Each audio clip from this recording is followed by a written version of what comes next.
You need to conform yourselves to the truth. But if you do that, you are fully permitted to do that creatively.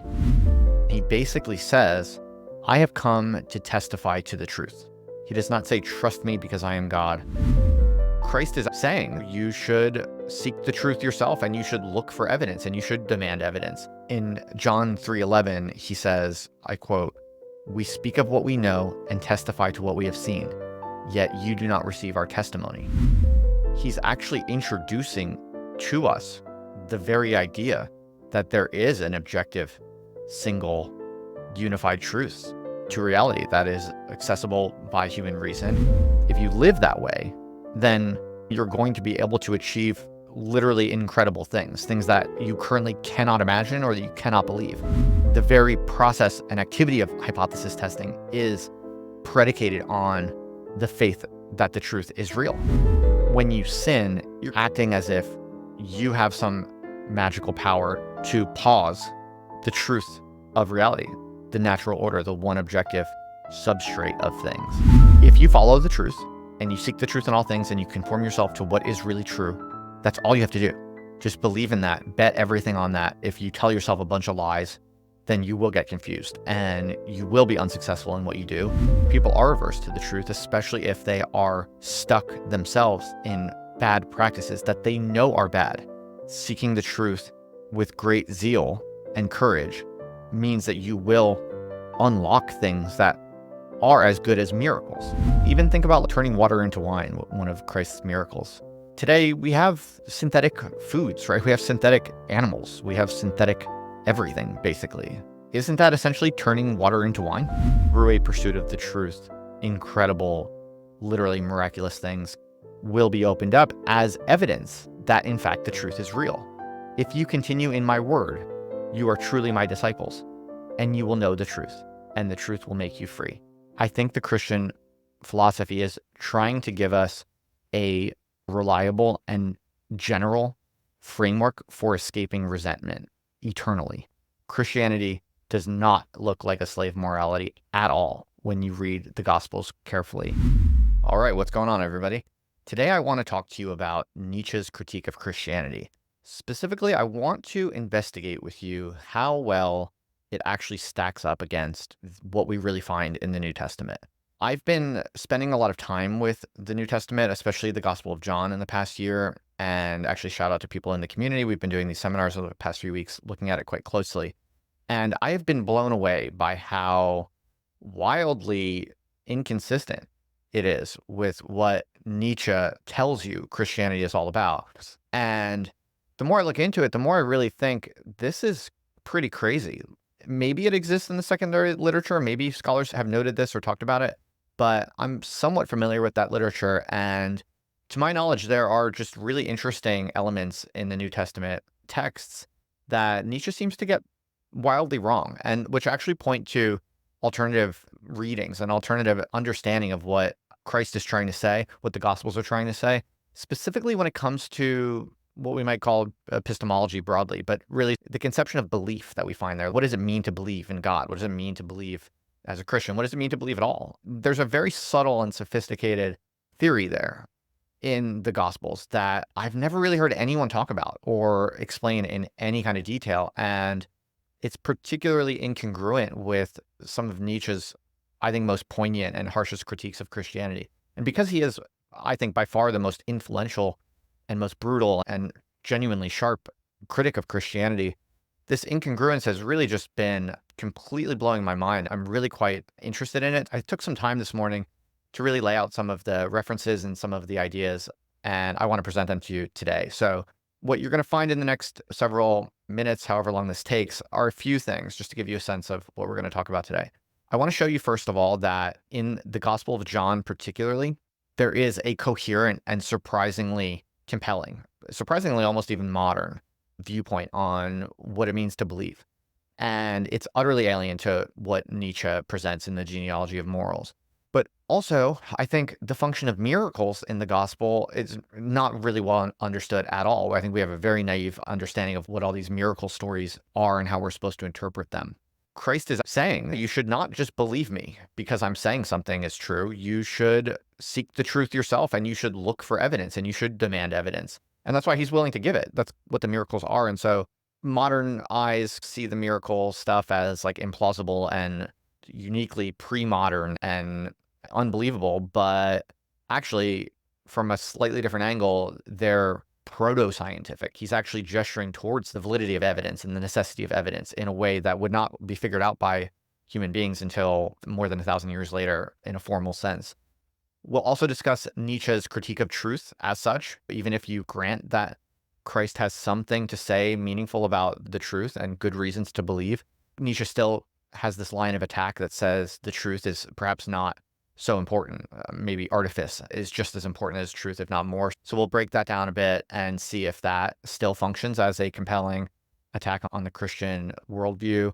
At the very end, I'm going to talk about this very famous idea that comes out of the Gospel of John, this idea that the truth will set you free. I think if you really understand what that means, it really blows Nietzsche's critique out of the water. So that's what I'm going to try to contextualize for you and explain what that means and why I think the Nietzschean critique of Christianity has maybe been one of the most overrated philosophical ideas, perhaps in history, at least to my knowledge. If what I'm saying is true, and if I'm really onto something as I think I am, then I think Nietzsche's critique of Christianity might be just completely false and misunderstood. And if I'm right, it points to a more positive understanding of what exactly Christianity is asking you to think or to believe.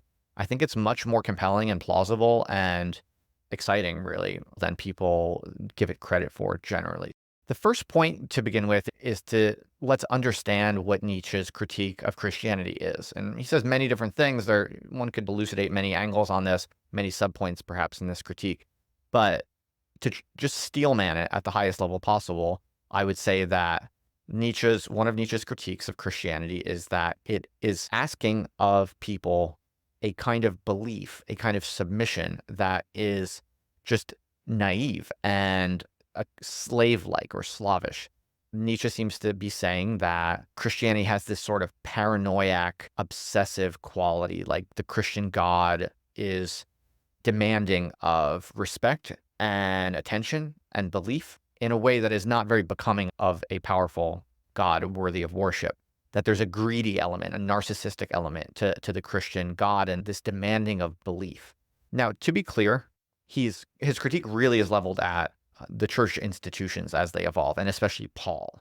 Jesus actually, when you look in the text of Nietzsche, Jesus is pretty favorably discussed. Nietzsche arguably likes Jesus, says many things about him that are quite favorable. That's a whole other lecture. But the point just being that, to make clear, Nietzsche's critique is primarily around the institutional and political logic that sort of emerges as Christianity as a social force. And that is really what he's attacking. But nonetheless, he does generalize it to an anti-Christian position and an anti-Christian philosophy. And so I will engage with it at that kind of general level. But I just wanted to make that clear for you.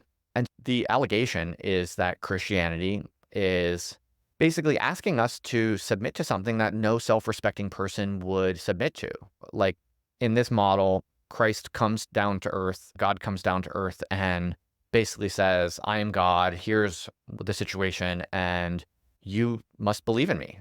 I actually found this idea echoed very elegantly by Deleuze, who was, of course, a great reader of Nietzsche. I have his book right here. This is just in passing, but it perfectly reflects the Nietzschean inheritance and how we think about Christianity. He says on page 153 in his book on Nietzsche, he says, the Father dies, the Son creates another God for us. He's talking about the Father and the Son and the Trinity. The Son asks only that we believe in him, that we love him as he loves us, that we become reactive in order to avoid hate. Instead of a father who makes us afraid, we have a son who asks for a little confidence, a little belief. See this kind of dismissive, kind of condescending tone that Deleuze takes here. As if Christ comes down, he's just asking us to trust him. He's asking us to give him benefit of the doubt. He's asking us to just trust, just have faith in me. That's not actually what we find in the Gospels. That is not what's going on here. When we look closely at the Gospels, what we actually find is Christ comes to man and he basically says, I have come to testify to the truth. He does not claim to have authority. He does not say, trust me because I am God. He says, I have come to tell you what I have seen. Okay. Now you can question that. You can wonder about that. That's fair. But he's not actually asking for anyone's deference. In fact, he doesn't even really talk to anyone unless they're interested in him. This is pretty interesting when you think about it.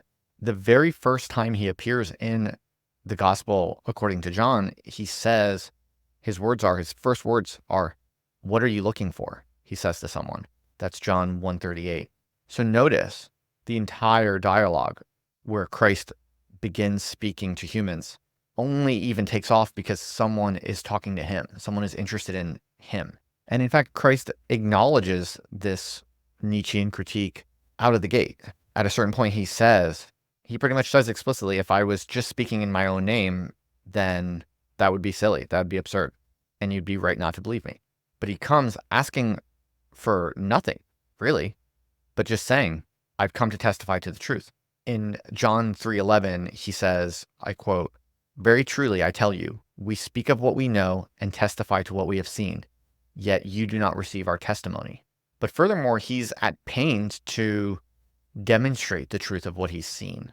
Not because he's super eager to convince people, but quite the contrary. People start believing in him, and then that polarizes the public. And then the Pharisees are getting involved, and everyone's asking what's going on, and you have skeptical, critical people coming in and making accusations or thinking that he's up to no good or what have you. So all of that unfolds organically due to sociology, basically, due to the tendencies of man and how those ripple out in hypocritical, normal human society. That's not his fault. He just comes to testify to what is true. That's what he says. And so if we take that at face value and we just understand that simply and directly, what it means, I would suggest, is that he's actually introducing to us the very idea that there is an objective, single, unified truth to reality that is accessible by human reason, that we can intersubjectively converge on and agree on because it is in the structure of reality itself. And this idea, which is only formalized much later in modern science, scientific method, and hypothesis testing, these sort of abstract protocols for testing what is real or not, that of course comes only more than 1,000 years later. But I think what Christ is actually saying is he's just letting us know that's there, that there is one true order and that you can access it and that we must take it seriously and we must abide by it and we must conform ourselves to it in our thoughts and our behavior. And so in this view, if I'm right, and I'll show you some more evidence for this, Christianity is not calling for any kind of naive belief. It is calling for a kind of belief, of course. It is calling for faith. Faith is a part of this, and faith is a kind of belief that is not fully justified by rationality, no doubt about this. But the question of how you get to that faith is very subtle, and the devil's in the details, as it were. But anyway, he is humble enough to realize that no self-respecting man is going to just take his word for this stuff. He's not asking for that. He's plainly not demanding some kind of naive mental submission in some kind of slave-like way, as the Nietzschean view of Christianity would lead us to expect. In fact, he's so sensitive to this that this is why he's willing to do the miracles, the many miracles that are recounted, from turning water into wine to healing the sick and so on. The reason there are all of those miracles is because he is quite willing to prove himself. But you have to really think through what it means when the very idea of evidence in some kind of systematic, demonstrative sense is only really fully understood more than 1,000 years later. Imagine that you're talking to people who have never even heard of scientific method. They don't have the slightest clue what that could possibly mean or what that involves. These are ancient tribal people. Their everyday life is completely organized and structured by a few traditional stories and myths. And of course, there's laws and there's some evolved infrastructure there, no doubt. But the very idea of evaluating an idea for truthhood or falsehood and then making a judgment about, okay, I believe that, I don't believe that, that is completely alien to these people. That has not been figured out yet. No one thinks like that or talks like that yet. the truth of God or gods and these kind of religious elements are really much more like a sociological, anthropological custom and law, right? It's just who you are. It's part of your identity and part of just how you understand the world around you. It's what you call the world around you. When you really think that through, there's a case to be made that the miracles are basically God telling people that if you take the truth seriously, if you agree and have faith that there is in fact one objective unified truth that we all have access to and that we must conform ourselves to, if you live that way, then over time you're going to be able to achieve literally incredible things that you currently cannot imagine or that you cannot believe. Because that's what a miracle is. It's something that is inexplicable according to all known knowledge. And I would argue to you that we have miracles every year after that. To this day, our world is filled with miracles, right? Modern contemporary society filled with miracles in the sense that someone does something that previously was thought literally impossible. And how do we unlock those miracles? It's through patient attention to what is true, to what is real, and then trusting that it will be real tomorrow and the next day and the next day, no matter what people say. If people say it's bad, people say it's wrong, people say don't do it, people say it won't work, people say you're stupid, whatever, you just trust that the truth is true and you bet on it and you take bold, decisive actions as if the truth is really true and it's unconditional and it's untouchable, tamper-proof with respect to human meddling. That is essentially what the Christian spirit is, I would suggest to you. And that's what you get in the book of John. That's what he's saying. Hey, everybody, real quick, I've finally finished writing my latest book, The Independent Scholar. And it's the best thing I've written, the most important thing I've written, because it compiles everything I've learned over the past 5 years, figuring out this new lifestyle/business model of mine, working full-time as an independent scholar outside of institutions and on the internet. Since I left academia 5 years ago, I've been experimenting like crazy, testing all different kinds of things. I've done books and courses and subscriptions, and I've tried it all. I've tested every model and I've learned so much. I've made so many mistakes, but I've also done things well, and I've earned a few $100,000 doing all these different things. Now I've really got the model down, the ideal model. I've narrowed it down to what works the best and what's most reproducible for most people. So buy it, order it now online at otherlife.co/scholar. You can also just search for The Independent Scholar book, maybe add Justin Murphy in there. otherlife.co/scholar, the ideal model. Everything I've learned over the past 5 years, working full-time as an independent scholar. Thank you. I'm very proud of it. otherlife.co/scholar. I think. So someone like Elon Musk, right? Think about reusable rockets. Think about the idea of sending a rocket into space and then it coming back down. To the pre-modern mind, this is literally a miracle, right? It's parting the heavens. You might even say it's impossible to believe until it's done. And the only way that someone like Elon Musk is able to do that is by paying very close attention to what is real and then betting on it. And if you do that, miracles will happen. That seems to be what Christ is showing us with the miracles that he performs. This is very interesting because it's the opposite of what people think when they think about miracles. This is not the opposite of science. This is proto-science. It's not the same as science, and I'm not reducing it to it.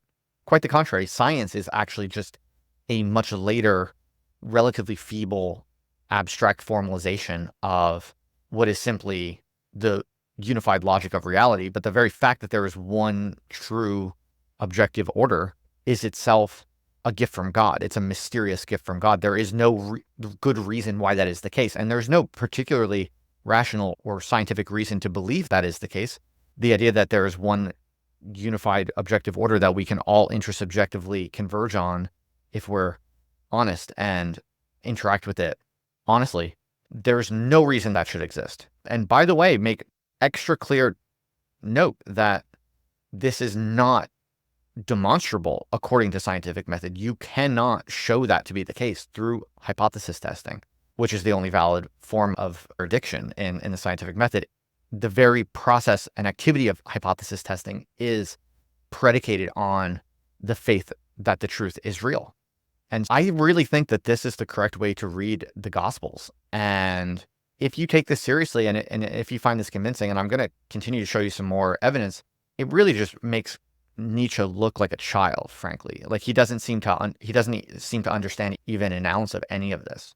Okay, let's move forward and discuss some of the implications of this, and I'll give you some more citations as well to really spell this out. One of the implications is that the reason that you should not sin, and the reason why there are these strong ethical requirements about what you should and should not do, is because sinning, it's not primarily that you're just breaking some rule that offends God, although that is true. What does it mean to offend God? Why is it an offense to God? It's not because God is some kind of fickle, arbitrary, narcissistic being who just wants your obedience. It's because when you sin, you're acting as if the truth is not really true. You're acting as if you can just choose to deviate from the true natural order, and it doesn't matter, and no one's going to notice, and nothing's going to happen. Anytime you sin, you're acting as if you have some magical power to pause the truth of reality, the natural order, the one objective substrate of things. And in fact, this is clear, I think, from the very first sentence of the book of John, the famous sentence that goes, quote, "In the beginning was the Word, and the Word was with God, and the Word was God."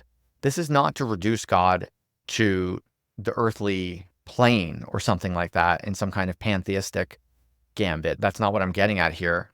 But clearly, whatever God means, whoever God is, it's something or someone very tightly bound to just what we today call the logic of the world, or the objective order, true reality, in other words. And every modern person today has a sense of reality, has a sense of true reality. That's something to imagine as a kind of scientific concept or a scientific output, when in fact it's a long-running kind of faith-based concept. What he's saying is that the word, the logos, the one objective logical order of reality as we know it, was with God and was God in some sense. And so think about what that means. What it means is that there are correct words for everything, basically. There's this old line from Confucius about the rectification of names. I've talked about this before, but that's what it makes me think of. What it means is that for every object, every entity, including human beings, we have to ask the question, what is a human being? What am I? Properly understood. Then you spell out all of that out. And if you get the right answers to all of those things, it has implications for what should my behavior look like? What are the types of activities that are good? What are the types of activities that are bad? And of course, this is the whole natural law tradition and Aristotle and scholasticism and this whole kind of natural law tradition of basically trying to understand what we are and what prescriptions emerge philosophically from that, not as a kind of arbitrary moral requirement from above as a kind of order or obligation, although there is that also, but more just from properly understanding what something is. We can deduce what we should do and what we should not do, what is good for us to do and what is not good for us to do. All of that is the one true objective order that does exist.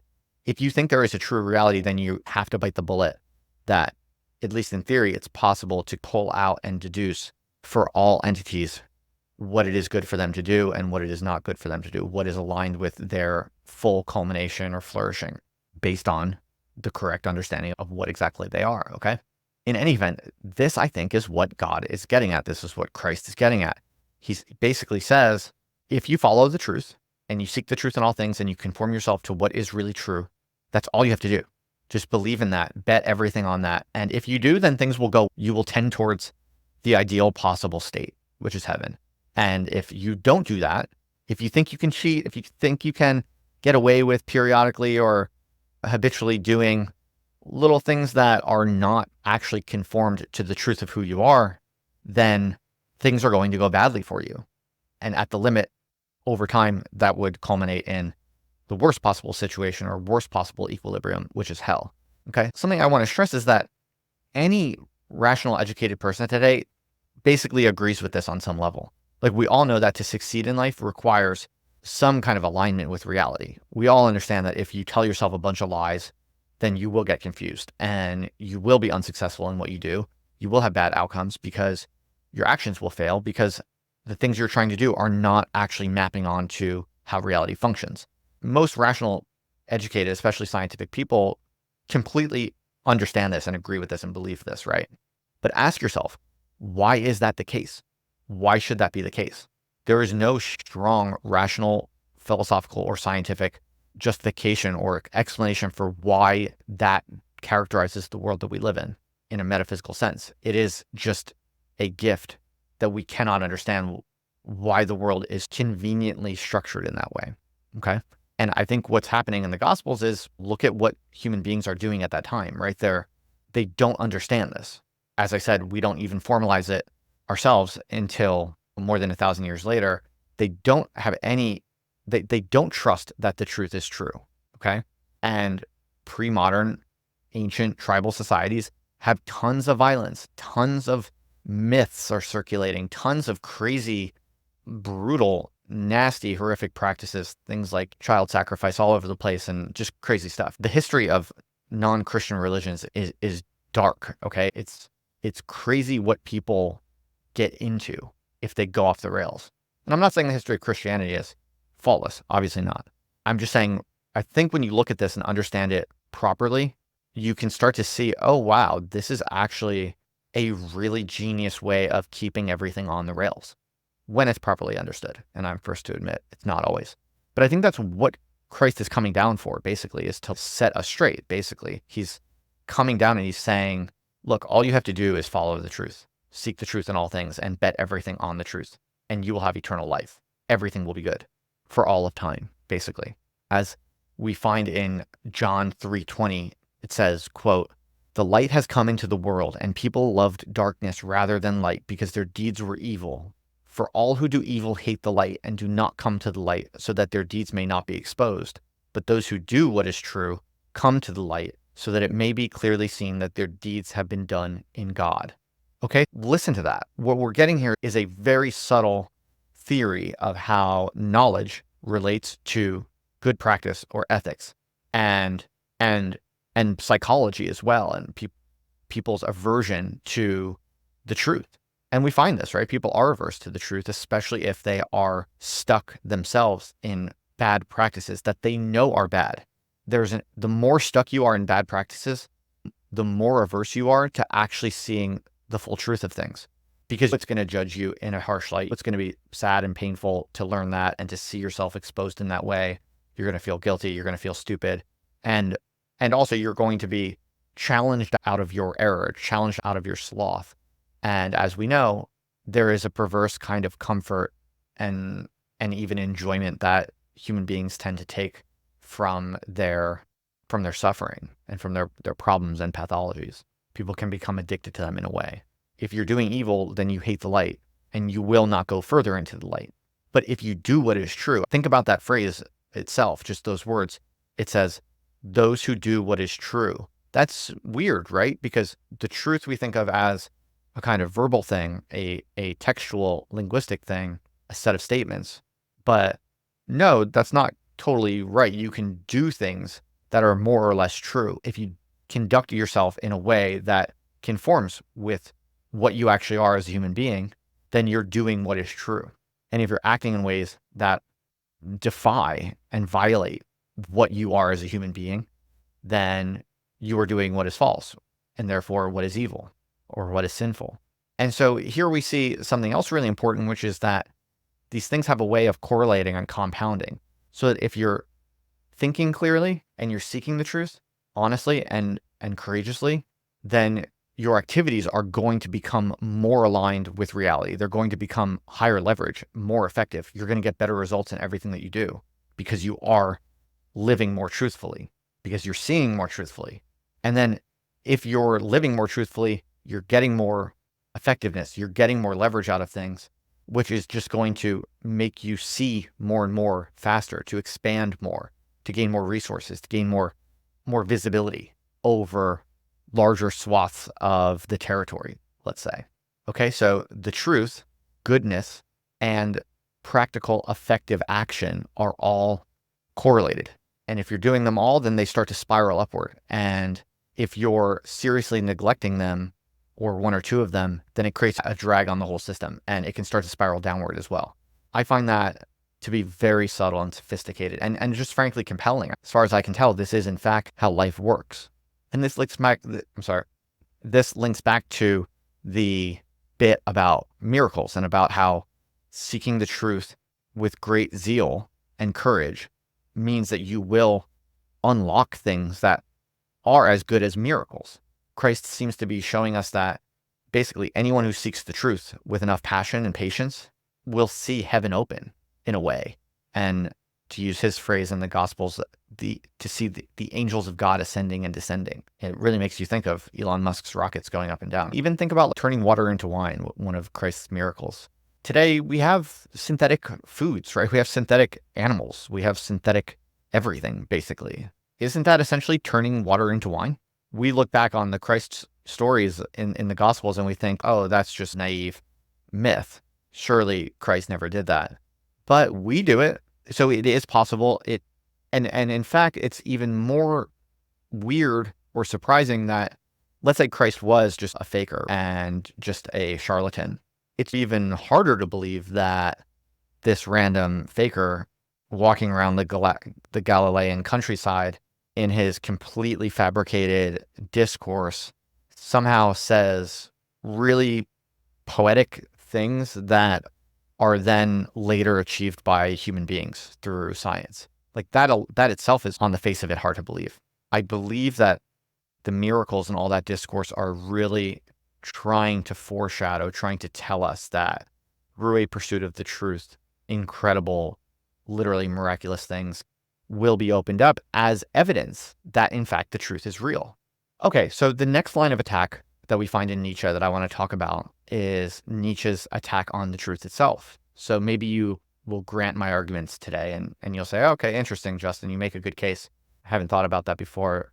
Okay, maybe you're right. Maybe on some level, Christ is just preaching the truth and that we should believe in the truth. You could also still say, though, that Nietzsche, according to Nietzsche, the truth is overvalued.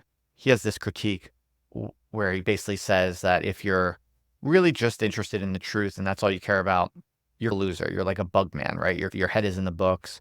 You have this kind of spirit of seriousness where you're dead behind the eyes, right? You've lost your spunk. You've lost your creativity.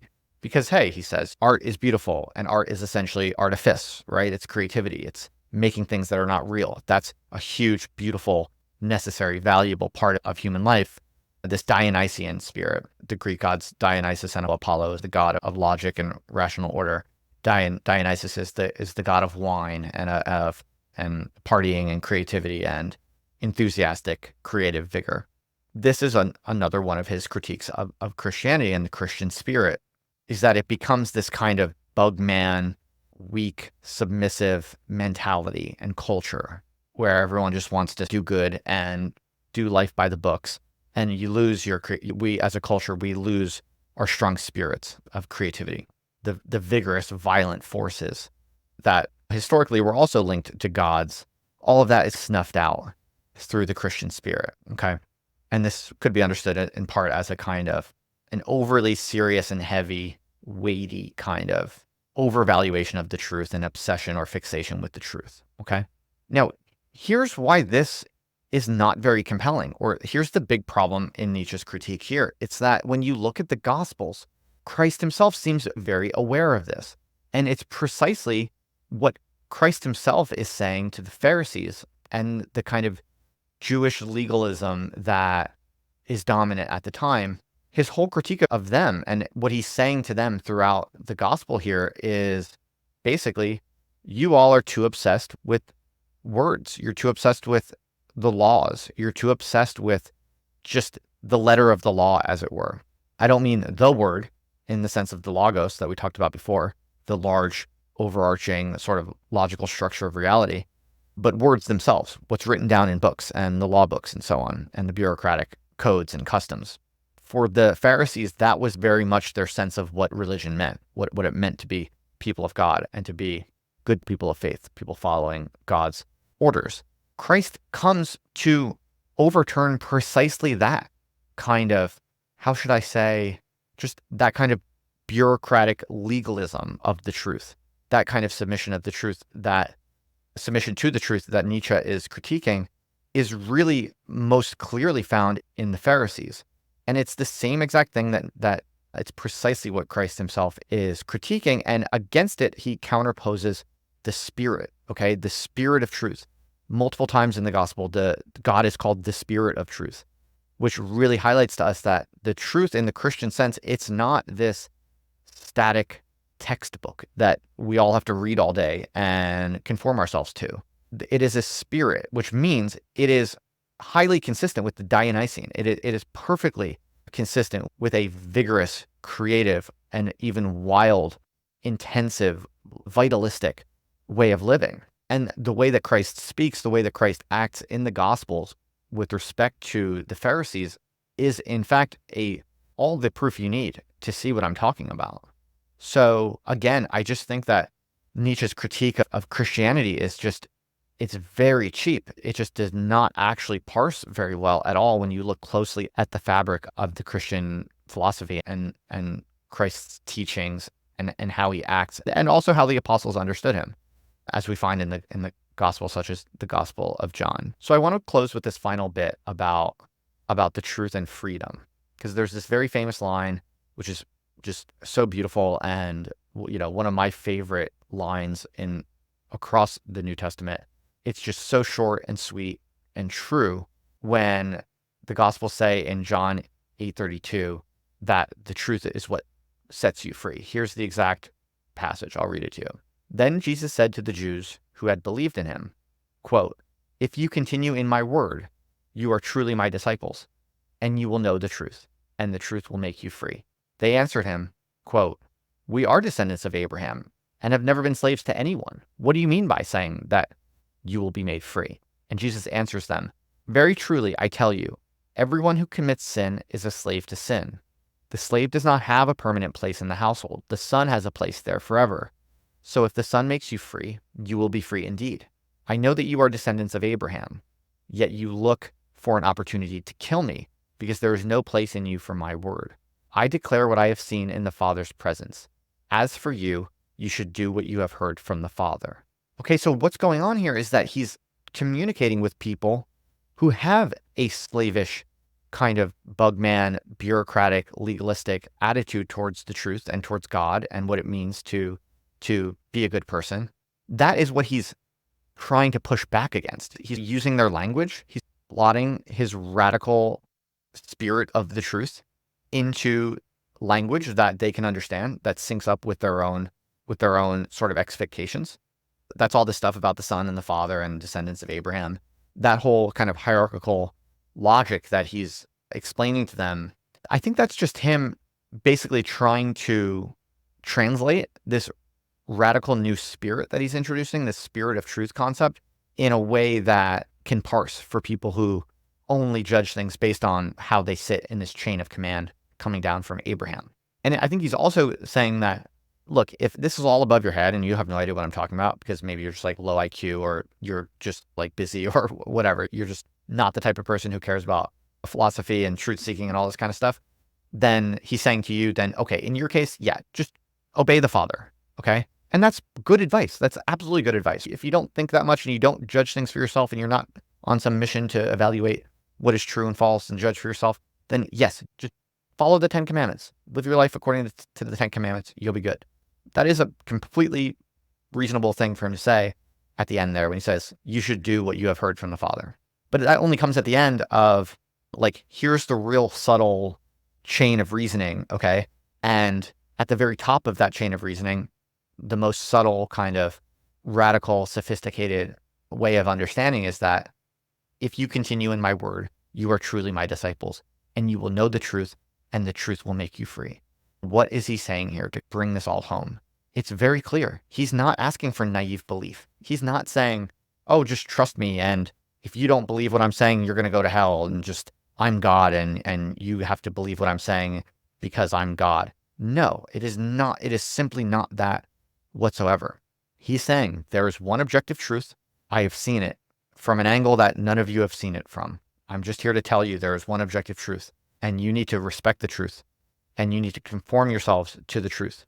But if you do that, you are fully permitted to do that creatively and to do that genuinely, unauthentically. What he's saying is, if you really are committed to the truth and you respect the truth that there is one true order in things, then you're allowed to play jazz, is what he's saying, basically.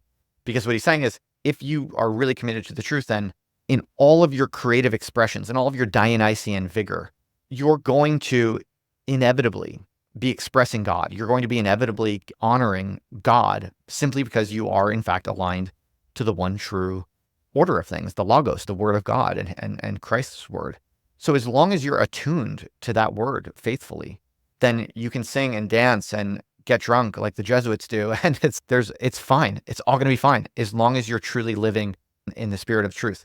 And there are no necessary hard and fast requirements to be stuck in the books all day, trying to parse some particular word and trying to make sure that everything you think and say and do is being loyal to some words in a book. Like that, very clear to me that Christ is not asking anyone to be like that.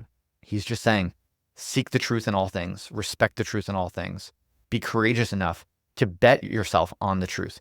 When you find out something true, say it, live accordingly, even if people don't like it, even if people say you're wrong, or even if people try to pressure you for their own evil social ends or whatever other competing incentives there might be. Just pursue the truth and live your life according to the truth. And if you do that, everything's going to be great. And you will not just be great, but you'll be great forever. Everything will be good forever, because the one truth is absolute. It's unconditional and full. It's true even in the fullness of time. It's eternal, right?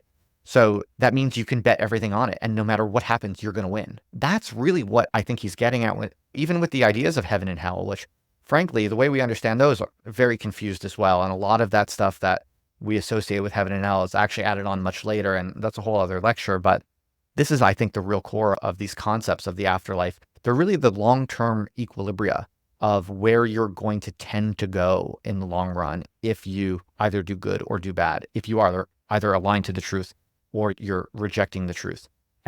And so if you continue in my word, you are truly my disciples, and you will know the truth, and the truth will make you free. Ironically, what he's saying is if you submit to the truth, that's actually the only way to become free. Nietzsche has this kind of mental model where you can be free first, and you can evaluate the truth and see that maybe I'd rather prefer artifice, and I don't want to be true all the time because I want to exercise these higher spirits. What Christ is saying in this passage basically is that is never going to work. That doesn't work, because if you're not grounded to the order of things in reality, then you actually can't even be free. You don't even have the power or the traction to do interesting and creative things that are meaningful, that will actually amount to something in the long run.